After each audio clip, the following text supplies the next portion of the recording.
Good morning, and how are you? Before I come to the subject, I promise next week the subjects are going to be shocking and sensational. Real powerful information that you don't want to miss out on. Okay, there's information regarding German history that Britain and the Jews were deliberately trying to keep secret. Okay, very powerful information that's going to shock you, so you don't want to miss out. And other things as well, such as corporate companies who are deliberately using the legal loopholes in which to con people out of not claiming for personal accidents, etc. Real powerful stuff next week, and plus more. However, a good morning, set up my summer t-shirt on. The weather's beautiful, really beautiful. However, my subject for this beautiful weekend is not so beautiful. It is quite disturbing. I call this video "Black Women Should Not Become Muslims," or "What Muslims Arab Don't Want Black Women to Know." I'm not sure what I'll call it yet. It all depends on how I do this monologue. However, what I find interesting, first of all, in the beautiful Bible, Jesus said, if you acknowledge me before the Father, I will acknowledge you. If you deny me before the Father, I will deny you. So if you believe in me, then I will acknowledge you openly, publicly. I will not be ashamed of you. It is like a marriage, a wedding. You know, the bride is waiting, you know, at the altar, and the bridegroom is coming, but he's not that good looking. But she's ashamed. She's ashamed. She's thinking, oh no, you know, and she turns him down. The shame and disgrace of having, you know, to acknowledge him in front of all the guests. So she shuns him away, or try to have some secret ceremony because she's ashamed of him. Well, Jesus said, if you acknowledge me, you know, before the Father, I will acknowledge you, you know, before men. However, which brings me beautifully to my subject. I've searched on YouTube white women becoming Muslims, and you can see videos where Arab Muslims are crying, crying their eyes out, you know, almost bowing down like, you know, they're the Virgin Mary. I can't find one video, not one, of black women who have become Muslims and publicly, you know, the Arab men, the Muslim men, the Pakistani men cry all over. Please, if you can prove me wrong, send me a link and prove my case, prove my argument. There's loads of videos of white women becoming Muslims and Arab men going crazy, like Lady Diana and Jemima. You know, they go crazy over white skin. I'm not surprised Muhammad was white, which is my next subject next week, right? However, they go crazy. Now, what I notice, black women should stay away from Islam, because the way the black thugs treat black women is the way Muhammad, or Muslims, Muhammad too, I said next week I'll prove my argument, Muslims treat black women. If you look at the surahs, the hadiths and the Bukhari's, it does not hold black skin in a good light.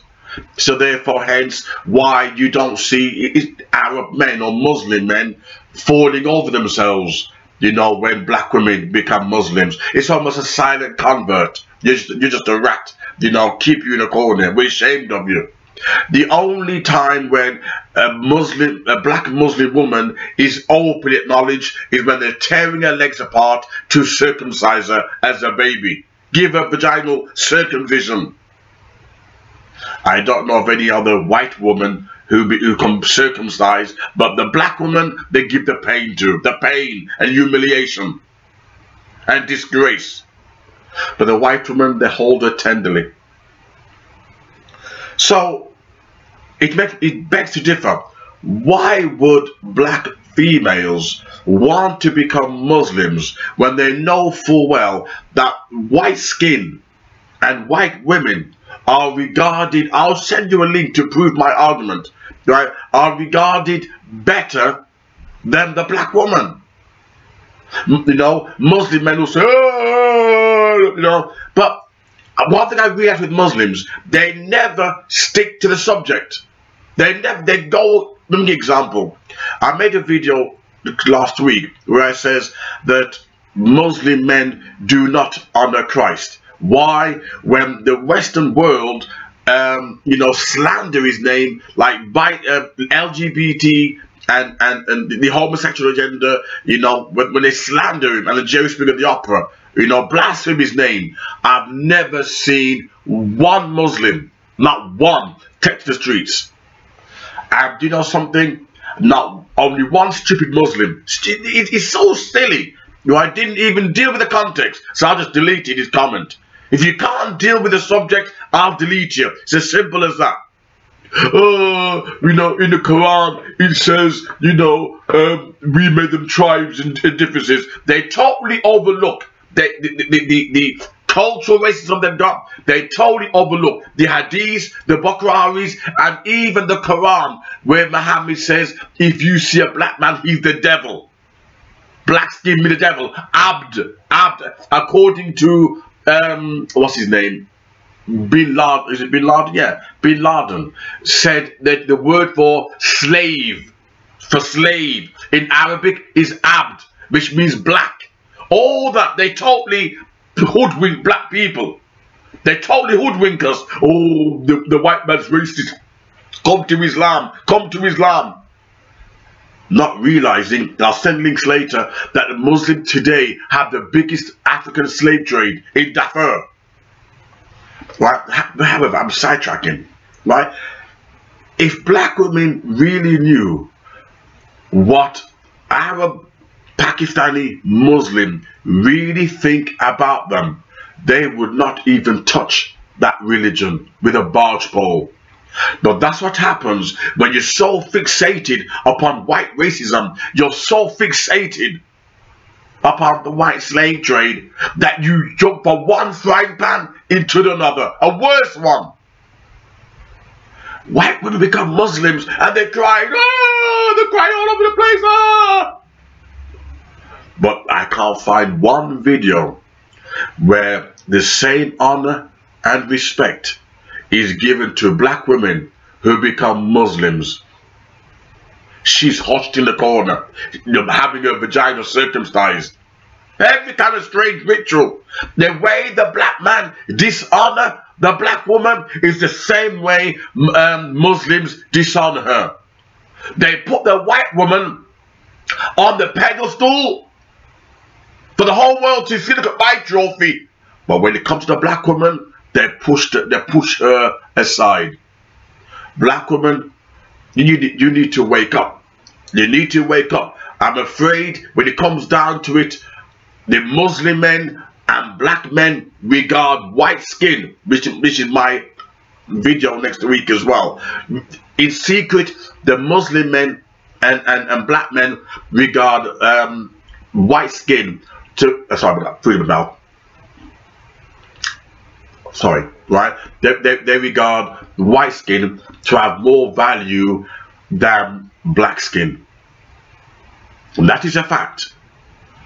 Give me 2 seconds.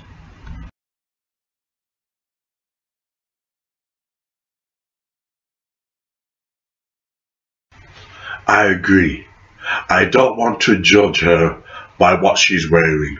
I don't want to judge Muslims by what they're wearing. I want to judge them by their action.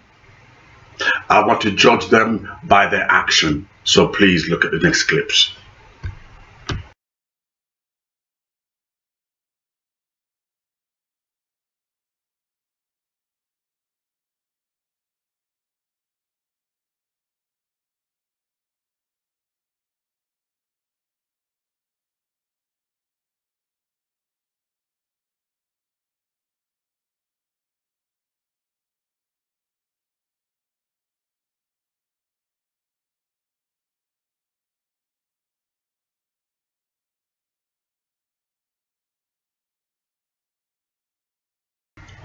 Sorry to disappoint you, but that was not Western's slave trade. That was not white people slave trade, but rather Islamic. Now, this is the horrible side of Islam that the Muslims don't want black women or black people to know, for that matter. I'll post a video later, don't worry, right? Now, this is the proof no, black female, sorry, right? This is the proof that black females do not have any honor in Islam. I mean, I could go on for hours on this. The Muslim men perceive black women to be immoral, to be promiscuous, good in bed, etc. They don't see black women as wife material. The same way black women were raped during Western slave trade, Arab men rape black women too. Considering that Islam is supposed to be the perfect religion, the last testament for mankind, it's not doing a very good job in selling his product. If I was a black woman, I would not put my finger, not even a garden pole, and go anywhere near Islam. If you can find me just one video where a black woman has converted to Orthodox Islam, not Nation of Islam, that's a cult. No Muslim recognized Nation of Islam, it's a cult, unless they give him money. You'd be surprised they get my politics involved. You know, if you promote slavery, then Saddam Hussein or Colonel Gaddafi will give you £5 billion to Louis Farrakhan. For money, they'll pretend he's a Muslim for money. But any decent Orthodox Muslim do not see Nation of Islam as a proper religion. They see it as a cult. So I'm talking about Orthodox Islam. You showed me a video where a black woman is converted in front of Arab men, Muslim men, and they're crying and weeping. Show me one. You can't. In a religion that has 1 billion followers, you can't. Yet black women will scrape the barrel, scrape the ashes, take the crumbs,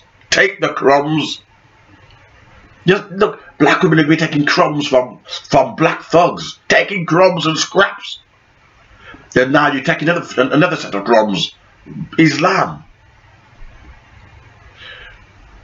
I think it's time that you have some self-respect and start looking into the history of what Arab Muslims really think about black women and what their religions say about black skin. Because you can't claim to be a Muslim and you don't even know what the hell they teach. You can't claim to be a Muslim and you don't even know what's in the Hadiths and Bukhari's. How the hell can you convert? It doesn't make any sense. And unless you know what's in the Bukhari's, the Hadiths and the Quran, you're not even a Muslim. You're a political Muslim, meaning politics converted you. The challenge. I'll send you a link. I'm going to send a couple of links. the challenge. Look at what Islam, how they view the black woman. And you tell me you want to be a Muslim. I know black people lost their souls. I know we become beasts. But I dare you to come and tell me you want to be a Muslim. I know we have no integrity. I know we have no shame. But you talk about Christianity. In the context, of course, Christianity is a white man's religion. There's a shit called Jesus. A shit called Jesus. And yet you don't mind turning to Arab racism. They still, today, still have slavery in Darfur. And worse than that, the racism from practicing Muslims in London, Pakistan, India, where they beat up black women, punch black women, kick them in their bellies. And you want to be a Muslim? I hope to send you links to make you come to your senses.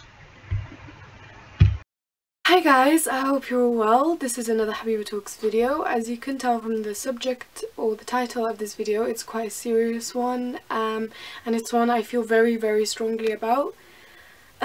So last weekend, I went to my cousin's wedding and I was wearing a white bridesmaid gown and I was wearing all white. And I put a picture on Instagram and it was this picture. I'll probably insert it in the video right now. And this picture has resulted to so much unneeded, shocking and disappointing backlash that I really did not expect at all. First of all, I want to talk to you a little bit about something called tanning. And basically, when you are under sun, your skin becomes darker. Just in case you didn't know.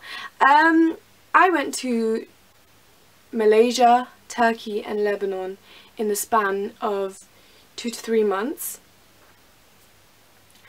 I was under very hot sun for the whole time. And so my skin did become darker than it is when I'm in the UK because it's very cold. So people decided to express their alarm at my skin tone change underneath my photos. Keep in mind, I have tanned greatly while I'm on holiday. It doesn't show as much on camera as it does in real life. Also, I was wearing full white. I used flash on the photo and it was in a dim place, so I did look a little bit more warmer and than I actually look in real life. I didn't put a filter on that photo or any of the photos from the wedding or anything. I'm not trying to claim anything. All I'm saying is I was tanned, I put a photo up, and then came a flow of over 700 comments that I'm going to be talking about in this video. First of all, I'm very disappointed because most of my followers are Muslim and most of the comments that were coming was, "Why are you so dark? You look ugly." I have loads of African and black followers on my social media and I find this so disturbing that Arabs and South Asians, Middle Eastern people in general, find it okay to be so racist. And most of you guys are Muslim. I'm getting comments with the N-word. I am getting comments, "Why are you so dark? God did not create you like that." Allahu Akbar, Allahu Akbar. Mit Gebeten hat man sie gelockt. Die Araber bringen bereits im 7. Jahrhundert den Islam nach Afrika und mit ihm die Sklaverei. Denn wer kein Moslem werden will, wird als Sklave in die muslimische Welt verschleppt. 17 Millionen Schwarzafrikaner trifft dieses Schicksal. Die Geschichte dieses Menschenhandels ist in Afrika bis heute ein Tabu. Tidiane Ndiaye bricht das Schweigen. Der senegalesische Anthropologe fordert, die Sklaverei der Moslems endlich aufzuarbeiten. In seinem Buch »Der verschleierte Völkermord« beschreibt Ndiaye dieses wenig erforschte Kapitel der Geschichte. Der muslimische Sklavenhandel war der längste in der Geschichte der Menschheit. Er währte 13 Jahrhunderte und hatte viel mehr Opfer als der Sklavenhandel nach Amerika, der 400 Jahre dauerte. Und das Traurigste daran ist, dass die meisten der Verschleppten unglücklicherweise keine Kinder bekommen konnten, weil sie kastriert wurden.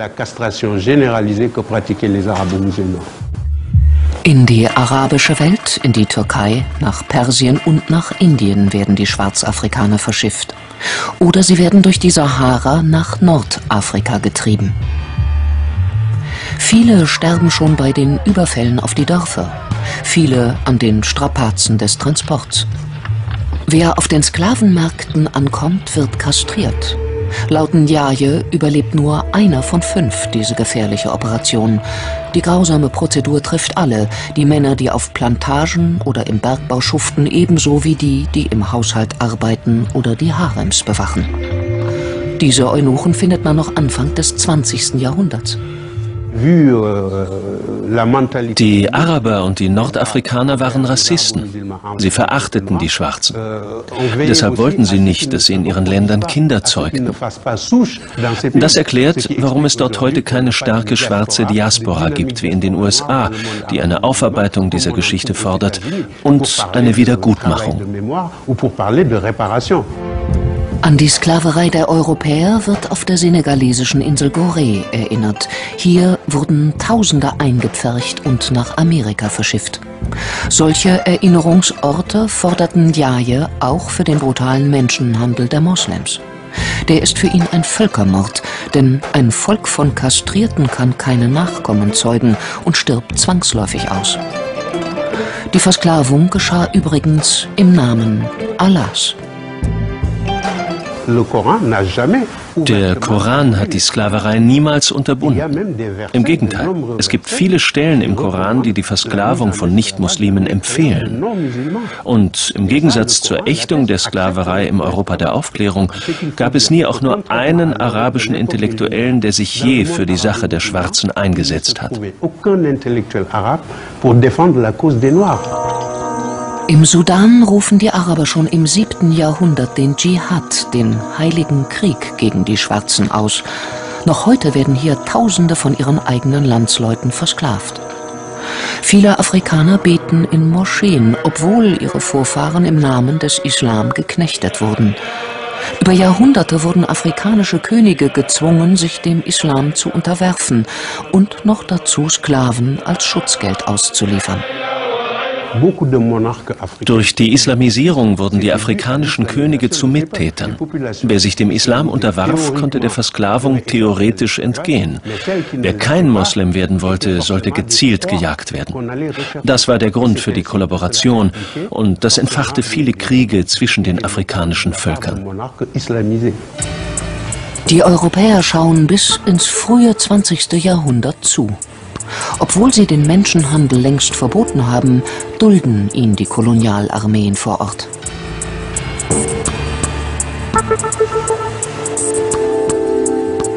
Ein Zentrum des schmutzigen Geschäfts ist die ostafrikanische Insel Sansibar.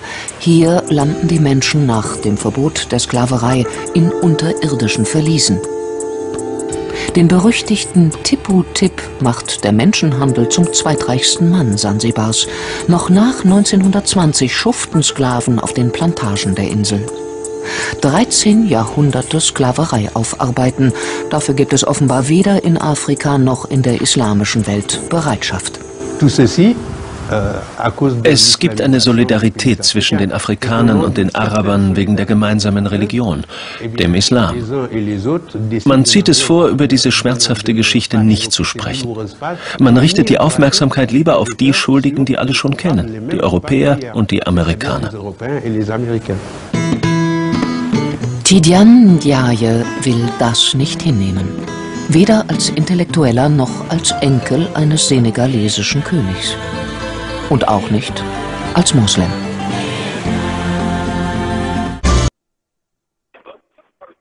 Hello, this is Jabari. I'm glad that you're back, David Wood. And I just have 2 questions for CL Edwards. One is, CL, did you face a lot of racism as from your fellow as a Muslim, and what was the reaction of your mom when they found out that you gave your life to Christ? Okay, very good question. Actually, yes, I did experience racism in Islam, which was a surprise because I was told there was no racism in Islam. There were times where I would go inside the mosque. I would look some of my Muslim brothers in the face. I would say, Assalamu alaikum. They would look at me and they would turn their face away from me and they would not even greet me. They wouldn't touch my hand. They wouldn't shake my hand. You know, Muslims like to parade the idea that Islam is this universal, worldwide brotherhood. But the issues of racism that are real within the Ummah, the community of Muslims, are real and they don't get addressed a lot. They get pushed under the table. Yeah, you got to understand that black Americans represent maybe the highest growth of Islam.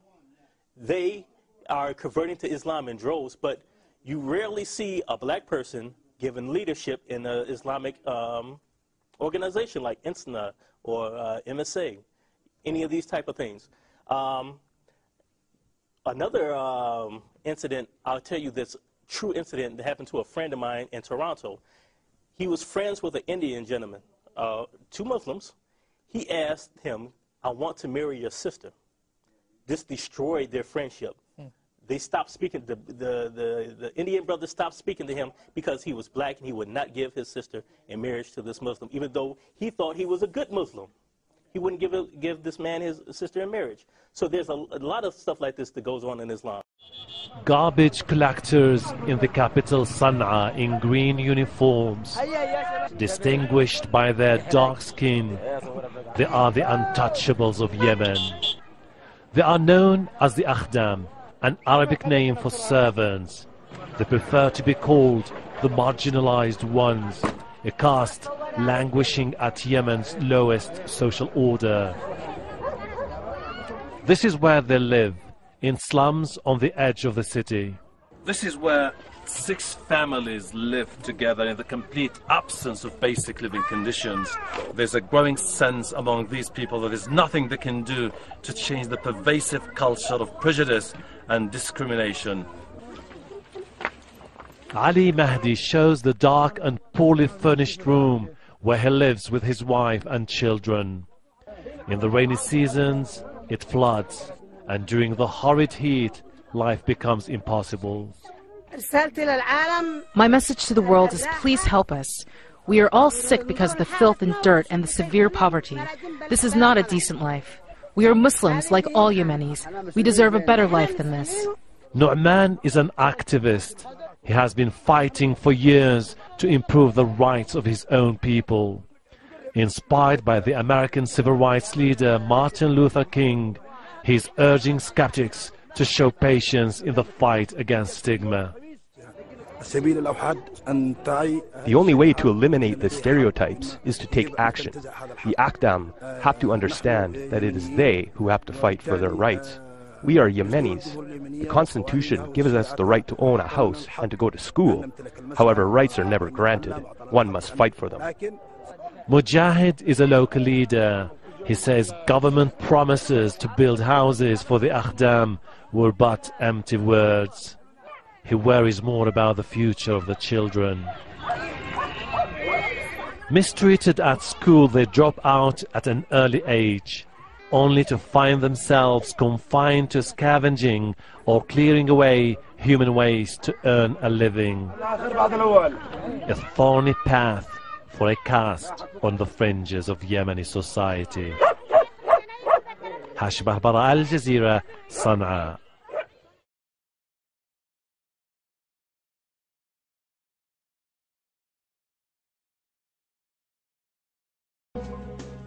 ما زالوا يدعون بالعبيد في عصر تهاوت فيه أكبر الصروح شموخا في العالم. معاناة كبيرة وصور كثيرة من صور اضطهاد الإنسان لأخيه الإنسان، واستخدام واستعماله كما تستعمل الآلة الصماء. وكان لا يحق لهم امتلاك الأراضي، بل يعملون عادة لدى الإقطاعيين. هؤلاء يشكلون نسبة كبيرة في المجتمع العراقي، ويتواجد أغلبهم في البصرة جنوبي العراق. كان الأسود وما يزال يعامل معاملة إقصاء وتهميش من الناحية الاجتماعية ومن الناحية السياسية. فكان الأسود وما يزال ينظر له نظرة العبد ونظرة الدونية التي أورثها موروثها من السابق ولغاية الآن. فينظر إلى الإنسان الأسود أنه أقل قيمة وأقل أهمية، وكأنه حملا متروكا لا أحد يعيره أي اهتمام. حتى السياسيين، حتى الكتاب، حتى الباحثين لم يعطوا الإنسان وقضايا الإنسان الأسود أي أهمية. يعني أكو يعني عبد أسود، لا احترام ماكو، تقدير ماكو، وترجع أكثر شيء على من؟ على العوائل الكبار نفسها. مثل الحين هالجهال يركض وراك أسود وما أدري شنو، هالسوالف هذه مو حلوة يعني هذه صراحة. تسميات اللي عادة تطلق تجاهكم من البيض؟ دائما عبيد. بعد يعني أكثر الحكاية الماشية وأنا بالقرى السايق، كل ما شوية صار حكي بيني وبينهم، رأسا قال ها امشي أنت كلك عبد. بس يا أخي إحنا كنا عبيد الله، لكن ماكو عنده غير كلمة عبد. امشي أنت الناس شنو؟ يعني مثل أبسط شيء، أمس أنا بقراج بغداد، أمس جيت من بغداد والسرة إلي يقول لي هم أسود وهم خابص روحه. زين يا أسود خابص روحه زي شلون بالله؟ قول لي ربكم ابيض انا ربي اسمر. يعني بد مصطلحات ما شلونها والله العظيم تعجب يعني. صدق. لما نجح اوباما هم احنا طموحنا تمنينا قلنا هاي يعني نتمنى يعني يوم من الايام يصير عندنا رئيس، او مو يعني رئيس دوله باي منصب يكون اسمر. They are still being called by their ancestral names, slaves. Black Iraqis who have lived for hundreds of years in the southern province of Basra say they are discriminated against. There are traditions in the society. People may say it doesn't exist, but we feel it. For example, when two people fight in the street, one is black and the other one is white. They say X had a fight with a slave. It really hurts. Sha'ban is a member of the Movement for Free Iraqis. He advocates for more rights for black Iraqis, like parliament representation and more jobs. He says there's a conspiracy against them. Why is there no black merchant or a senior black official in the state? We concluded that there's no place for the blacks in the Iraqi society or in the state. They live in poverty and on the margins of society, working in low-paid professions. Local officials say there's no discrimination against anyone and that the door is open for any group to participate and take their role in the society. We don't want to differentiate one sect or color over another. This is part of ethnic, racial and sectarian division. We want Basra to stay away from it. But if there's a big group like the blacks in Basra, they should and can compete with the other sect or groups in the elections. But some black Iraqis say they are not treated the same way as other minorities. We want to be like the Christians, the Mandaeans and other white minorities who have fixed representation in parliament. We, the black people in Iraq, have rights. An argument that some tribal sheikhs disagree with. Now politics is free for everyone and free choice, and whoever wants to be a member of parliament or heads the cabinet should present himself to the Iraqi people, and they will elect whoever they want. On the streets of Basra, residents say discrimination doesn't exist. The whites are 90% and the blacks are 10% in Iraq and Basra. That's why you find few blacks in high posts and ranks, because the whites are more. But we're all brothers and my best friends are black. We live together and there's love. They are also socially interrelated. There's no difference. Others say there are some taboos. There's no exclusion of the blacks. There are some traditions in the society that they too don't intermarry, but otherwise they coexist together peacefully. And while the varying opinions continues to divide this war-ravaged country, the daily struggle for survival remains a challenge for over 1 million black Iraqis. Omar Saleh, Al Jazeera.